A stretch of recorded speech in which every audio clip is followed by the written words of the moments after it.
Hello, and welcome to the Learning to See podcast. I'm Jen Allward, your host, and today I get to introduce you to Jessie Nilo, founder of God Loves Art. She is truly an inspiration, and today you'll get to hear a bit of her journey from lonely artist to an art ministry leader who uses art to love others in church, her community, and prisons. We'll also get a sneak peek into her journal and the transformative blind contour drawing process.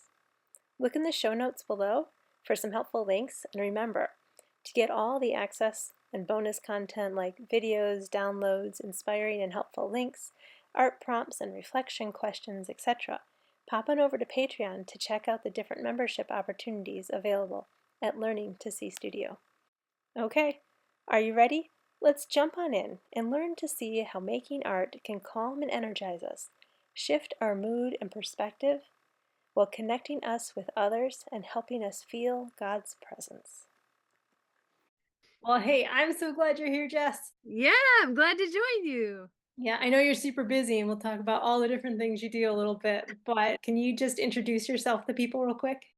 Yeah, sure. Yeah, I'm Jessie Nilo and I live in Boise, Idaho. And I do an online art ministry school so that people can learn what the possibilities are with ministering through the arts of different kinds and coupling that, dovetailing that with our faith as creative people to flesh out the creativity that God's given each one of us, and plus releasing other people around us into their own creativity as well. So it's a huge honor and a privilege to get to teach that course to lots and lots of people, and it's really fun. It is. The courses are great. I did the foundations and the pillars. Yeah, Really awesome. good stuff. Really Yeah, good stuff. I love it. How did you get into combining art with your faith and then, of course, like teaching it? Yeah, I felt kind of lonely when I would go to church. As a college student in my own visual art, I was developing art. You can see some of my paintings behind me. And I would, take these classes as an undergrad illustration student, but it was kind of a hostile environment to anything to do with faith at a secular university. And so then I would go to church and feel like super, super lonely there too, because there was nobody to talk about art with, and there was no kind of expression of the arts, save for the 30 minutes of worship before each service, which was, they had their thing, the way they would do things. So I just felt kind of a chasm in my heart. And I wondered for myself, like, what would happen if I could somehow merge these two things that were super important to me, like my relationship with Jesus Christ and my relationship with art. For me, it was illustration and drawing and painting and stuff. But I was pretty much sure that there could be other applications in other forms of art as well.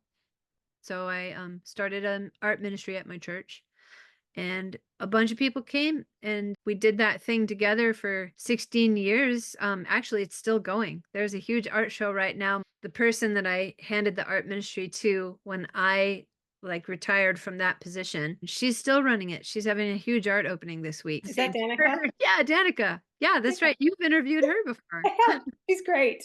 Small world. I love Super it. exciting to watch that develop. And it's so cool to hear that you just started it out of your own heart and you're like, there's Yeah. a gap. I'm going to jump in and do something about this gap. And then others joined you. And it's Yes. still going. Yes, yes, I Wow. love that snowball effect keeps on going, and it Yes. honestly, the arts have infected the whole church. Like everybody knew that they were creative. Everybody was encouraging one another to not hold back if they wanted to illustrate some kind of concept or process something emotionally through the arts. You could hear it just everywhere in the whole church, from Sunday school teachers to kids to adults to pastors to lay leaders to whoever. It was just amazing to see that transformation in what people knew that they could do. Yeah. It kind of reminds me of that idea of if you're thinking of a question, you should ask it because somebody else is probably thinking of it too. Like, Exactly. I wonder how many of us hold back thinking nobody else is thinking this, nobody else is missing art, nobody else is, but somebody has to be that brave one to step forward and Yeah. to find Yeah. others. So, oh, that's Yeah, so it cool. really And you is. said you've retired. What are you doing now for your main work? Yeah, so the local art ministry for me in a church setting, that was like a really all-consuming thing that I did from age 33 to about age 50. And then I mean, I'm still working, but I have my own business and everything.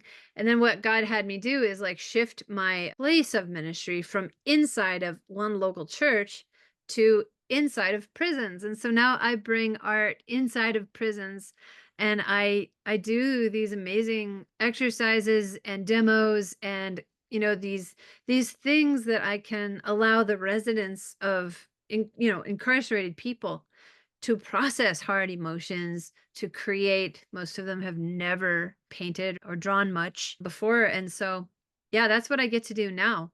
And it is not in a faith context. So a lot of things changed. Like, I used to minister in a church through faith context. Now I'm ministering in a prison through a local secular nonprofit that sends me in there for pay, and I'm teaching them lessons, and I'm caring for hearts, and I'm fostering and holding space, facilitating the arts in a very tender, meaningful way without the faith component being taught, like in a very obvious way. And yet God goes before me. God allows all these amazing conversations to open up between me and the people that I'm teaching. And it is a wonderful thing. So I'm doing that, as well as continuing to teach the Foundations Art Ministry course that I began teaching 9 years ago. It's so interesting to hear how God shifts the stories and like opening a door into a prison. That's a God door. Yeah. Open, holy moly. That's Yeah. a really different direction It is. of how you're Yeah, it is going. so fun. I've learned so much, and now, of course, me being me, I'm like turning that around to like teach other people how to bring arts into their local prisons too, because why not?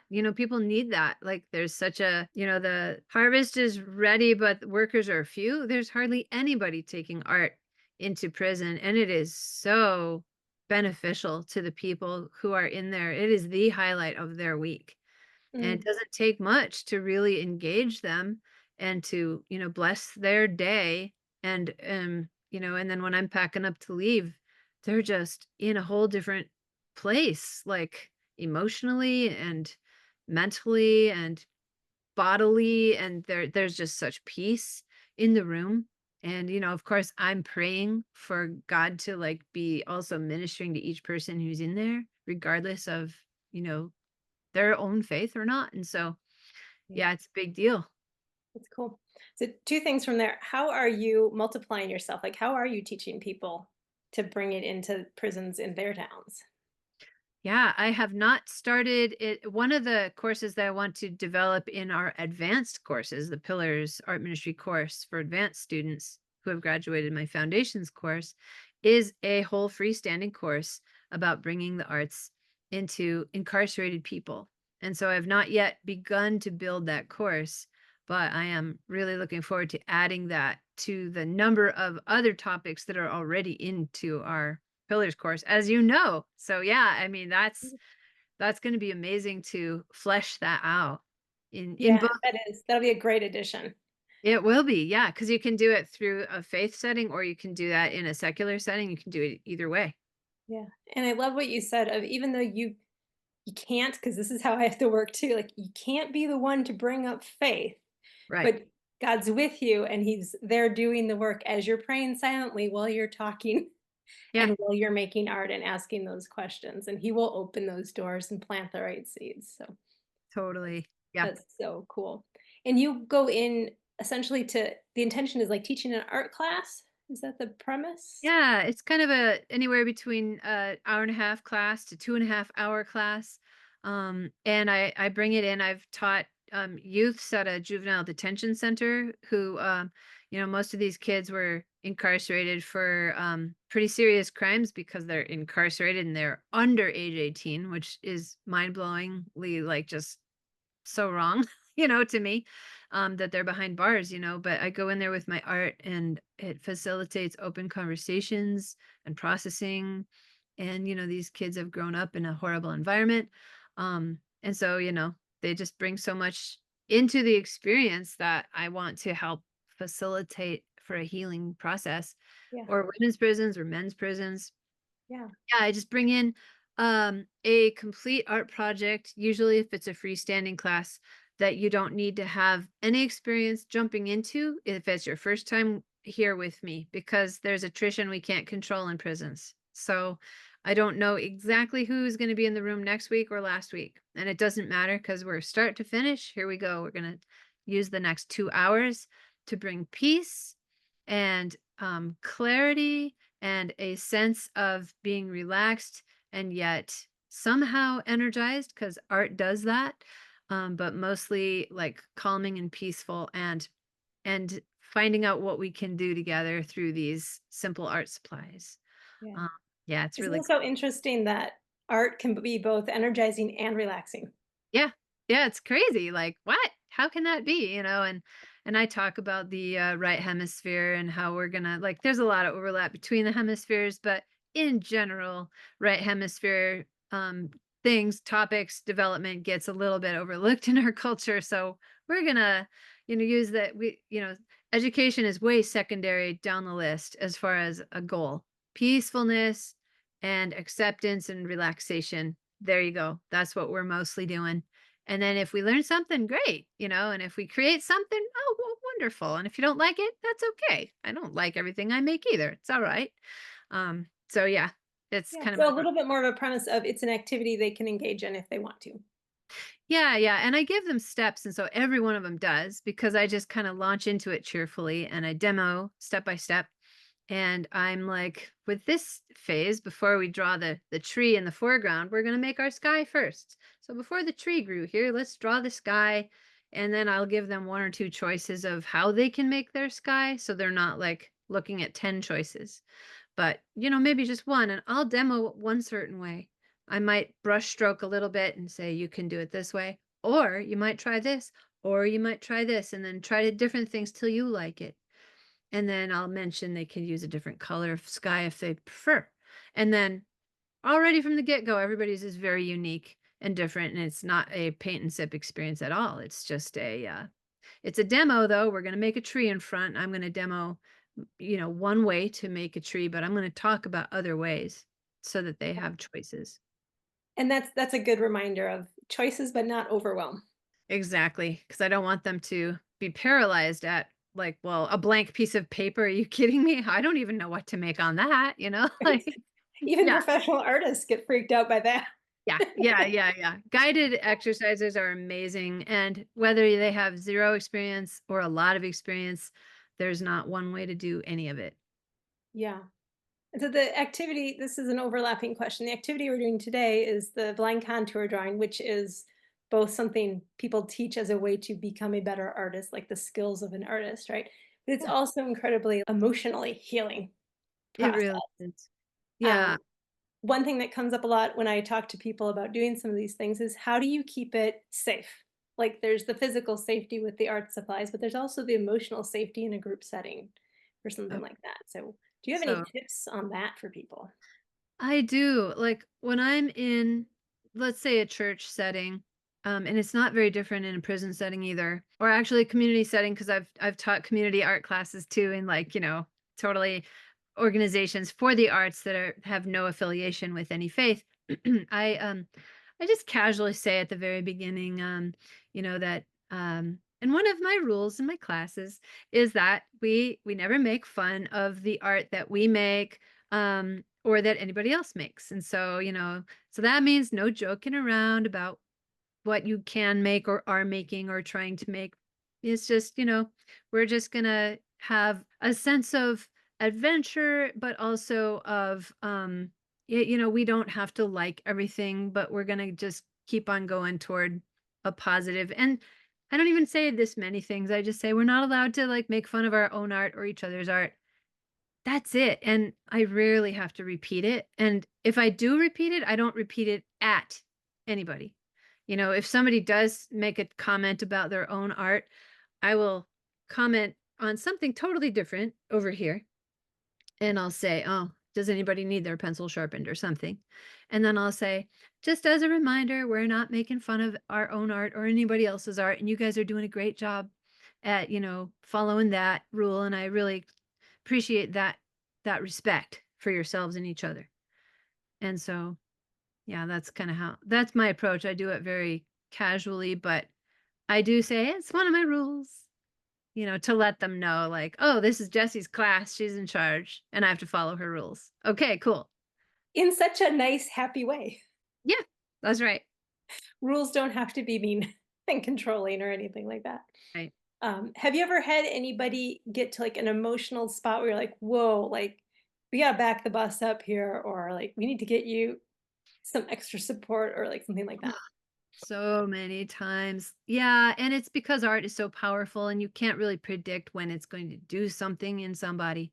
So I'm as a non-clinician myself, I'm always, I've got my antenna up for like things that are outside of my realm so that I can scale it back, kind of, rein the exercise in a little bit. I was at a prison activity with a couple of guys. We were working on Picasso style cubist self portraits, which right away gives you permission to put an eye here and an ear here, and it's like very free exercises. And I sneak them into it, and I don't say we're doing self portraits because that's scary. I just talk about how we felt that day and if we had mixed emotions, and I have a whole curriculum on that too. But two of the guys in one of the classes that I was teaching, they were having such amazing kind of pivotal moments. You could see they had made these mixed emotions because, we all have mixed emotions. We can be simultaneously happy and angry or peaceful and victorious feeling or whatever it is, in any given moment. So I have them kind of explore something about that. And one of the men had made a heartbeat across the side of his self-portrait that to him signified being, like proud of himself, like I accomplished something.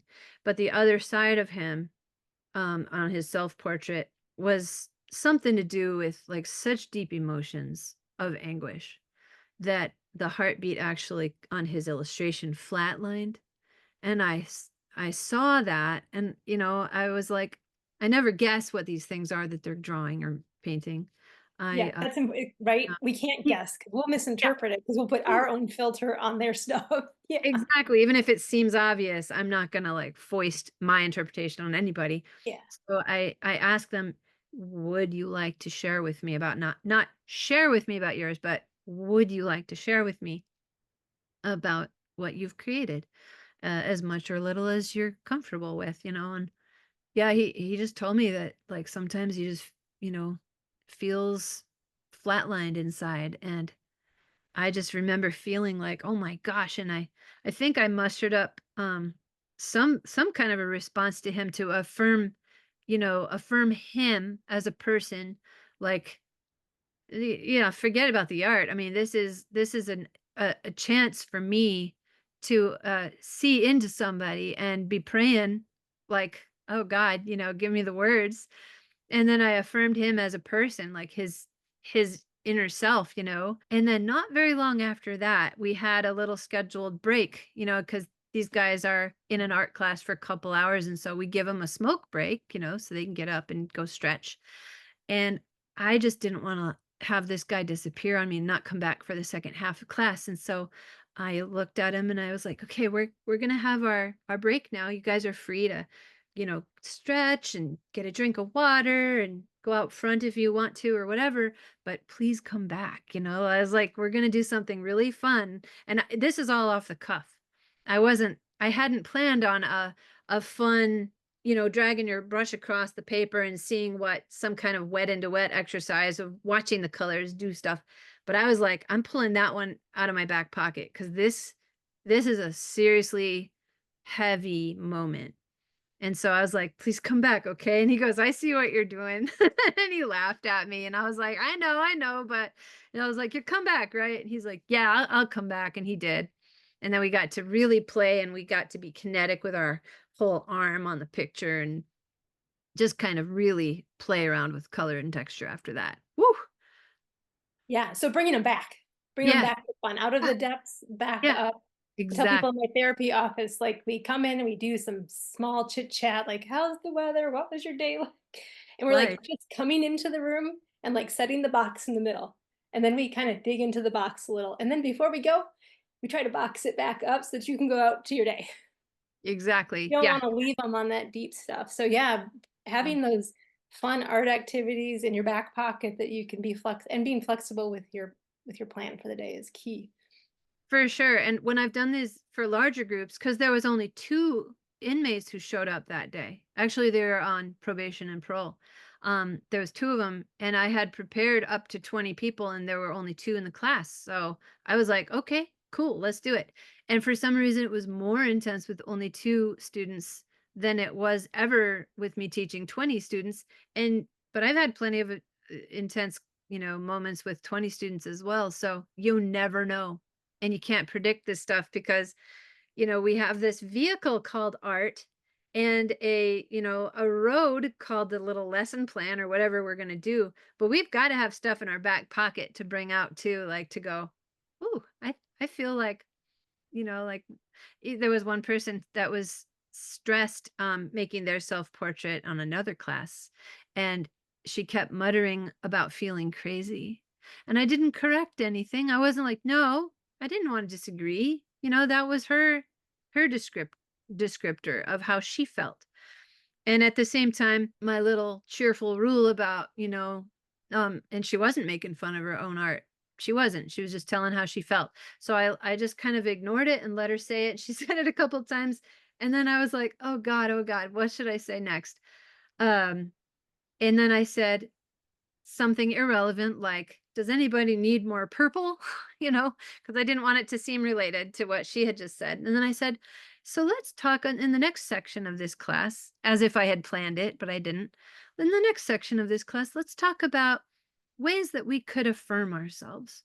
What are some phrases we could say in speaking to ourselves about our self portraits? And if none of you, and there were about 18 women in this one class, and he's like, and if none of you want to just, tell me what you're thinking, that's okay. You can just think it inside of your head, and that's fine. But there were about 7 or 8 women who started saying phrases like, um, forgiveness. I forgive myself. I was like, that's a really powerful one. Anybody else have one? Love. I want to love myself and others. That's a really great one. One of them said self-acceptance. So this was kind of like right on the heels of the hearing the stressed out person to say the word crazy a few times, which again I wasn't gonna slam down on anybody, but I just was like, oh, how about this other direction that we could go, and hopefully that would work out, and it did. That's great. It makes me wanna, like, point out, like, you're able to keep yourself calm, like, Hmm. and emotionally safe in those situations because it could easily, like, freeze you up and get Yeah. you reactive and not Yeah. just listening and responding. Do you have a tip or trick that you could share with people on that front? And then we'll jump into the blind contour. Yeah, oh, sure. Yeah, yeah. I feel like art supplies are a godsend when I'm like, what am I gonna say next? Like, and I pretend to shuffle around some paper towels. If some teenage boy has just shared with me casually about some horrific thing that he had to grow up with, I'm like, I turn away and I'm over here like not showing my concern, because the last thing I want to do in an art class, whether it's in prison or not, is to get up in somebody's face and be like, "Really? That's terrible." And start crying at them or something. Like I'm not there to do that. I'm there to facilitate something meaningful for them.